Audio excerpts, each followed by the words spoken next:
Morning, guys. Hope you had a good night's sleep last night. And also hope you had a chance to look over what we're going to be doing today. Up until today, we've been flying ILS approaches. And now we're going to bring in another type of approach. It's the VNAV approach. I've got these charts here I'd like to hand out to you. This is the VOR to 04 right at Kennedy. And this is the same chart that I'll be diagramming up on the board here, and later we'll be flying in the simulator. Now, a VNAV approach is a non-precision approach that provides both lateral and vertical course guidance, much like an ILS. The vertical course guidance shows up as a 3-degree glide path that flies over the approach end of the runway right around 50 feet. Now, the traditional non-precision approach only gave us a lateral course guidance, and this is often known as the dive and drive approach. And it would look something like this. This is the final approach fixed altitude, and then a step-down maneuver over to the runway, and here we'd have a visual descent point and a missed approach point. Now, typically, the pilot would fly and maneuver his airplane to the final approach fix altitude.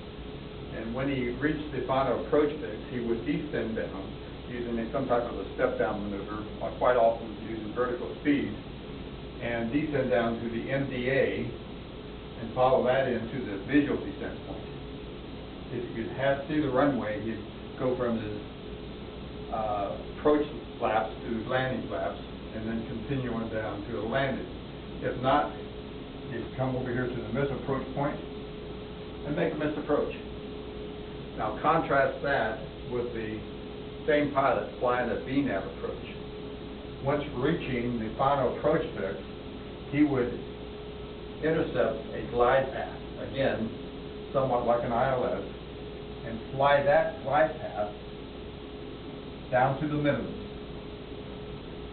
If you had the runway in sight at that point, you could continue on down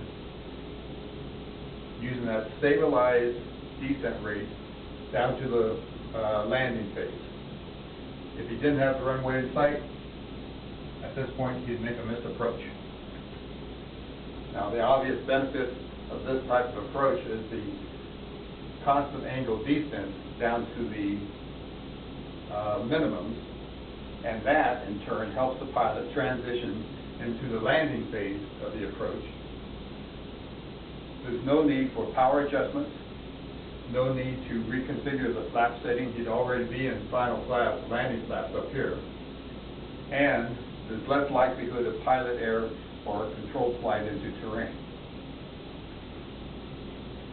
Now basically, there are 3 requirements that must be met to fly this type of approach. Number 1, the approach must be in the FMC database. Number 2, you cannot add or delete any waypoints in the final segment of the approach. And number 3, you need to be in VNAV path to fly this approach. So, the way we set up the approach is we go into the FMC database. In our case today, we'll be going into Kennedy arrival page, searching for the VOR to 04 right, selecting that and executing it. We need to check and make sure all the waypoints and altitude constraints match those that are on the approach chart. Okay? Also, we could check to see if there are any nav aids to be tuned and identified. And after doing that, we could go up to the EFIS control panel and position the VOR ADF switches into the right position if we're flying an NDV or a VOR approach, so we can monitor the raw data on the approach. Also, on the EFIS control panel, we'd set in the minimums. We'd use a barrel minimum, and we'd set in the MDA that's on the chart plus 50 feet. Now we add this 50 feet as a buffer, and that'll prevent us from descending below the MDA in case of a misapproach.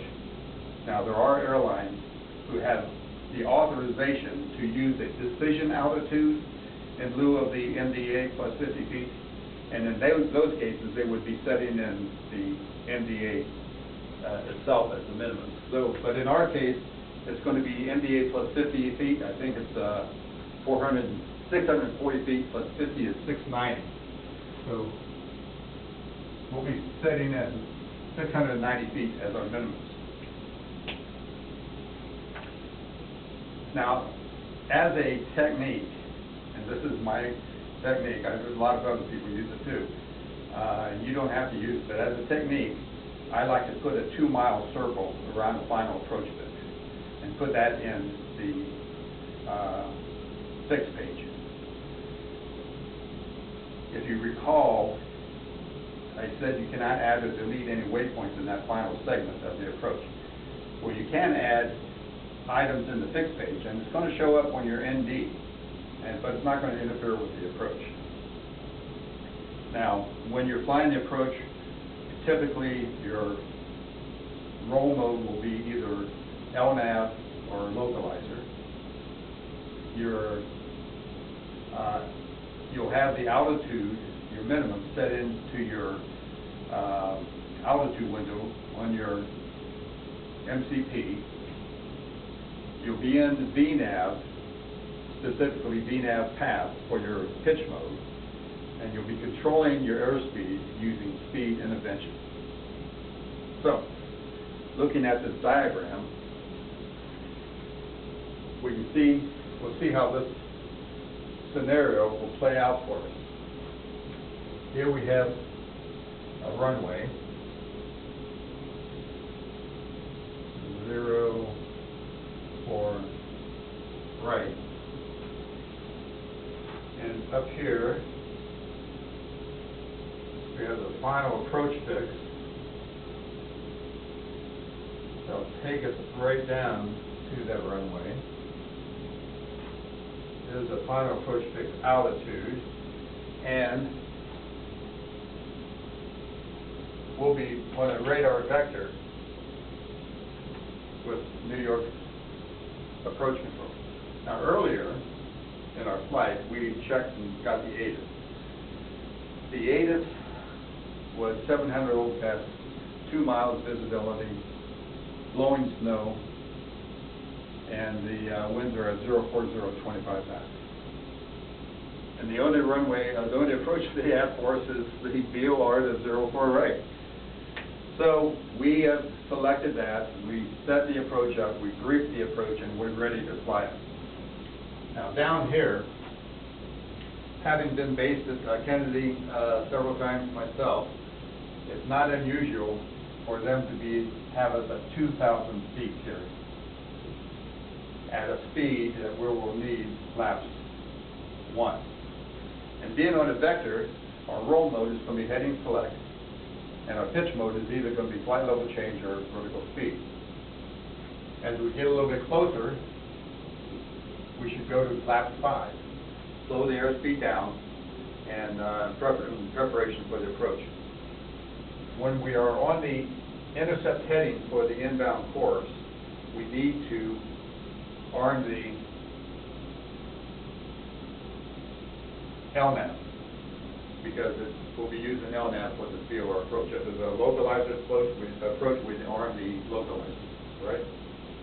Now, once we get on the final approach fix, by the way, somewhere out here they will descend us down to 1,500 feet, which is our final approach fix altitude. And for that, I'll be using switch, flight level change. Now, once we get on this final approach fix altitude inbound, that would be a good time to get ahead of the game and select VNAV, speed intervene, set your speed for the flap setting, and check for a VNAV path. Also, we need to put in our minimums into the MCP altitude window. This is the most common mistake I've seen people make. They forget to put that MCP, fill in that MCP window with the minimum. And if you don't do that, when the airplane gets up here to the final approach fix, it's going to be looking for an altitude to fly to, and it's not going to find one. So it's going to go from VNAV path to VNAV out, and it will continue straight out. You won't start a descent. Now, here is that 2-mile circle I put in there. At any rate, you need to have these things done by 2 miles. So, let's say we got those items done. Now would also be a good time when you're approaching the 2-mile fix to go to gear down, flaps 20, and arm the speed brake. Once you get up to the final approach fix, go to landing flaps, and the airplane will fly down that glide path. Okay, we'll be monitoring that descent with the VNAV deviation scale. That's that little scale on the right-hand side of the ND. Okay. After passing at least 300 feet below the missed approach altitude, we can reset your MCP altitude window and put in the missed approach altitude in it. It's not going to affect the approach at all at that point. At 1,000 feet, the pilot monitoring would call out 1,000 feet. As you're approaching your minimums, you should be prepared to disengage the autopilot and bring it in for a landing, or engage the toga switch and make a missed approach if you don't have the runway in sight. Now the landing phase is handled much like a ILS phase, and that is pilot monitoring would call out minimums, the pilot flying would state landing, and he'd continue on in for the landing to 04 right.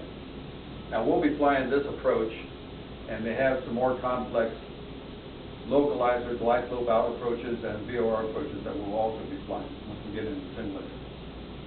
Any questions?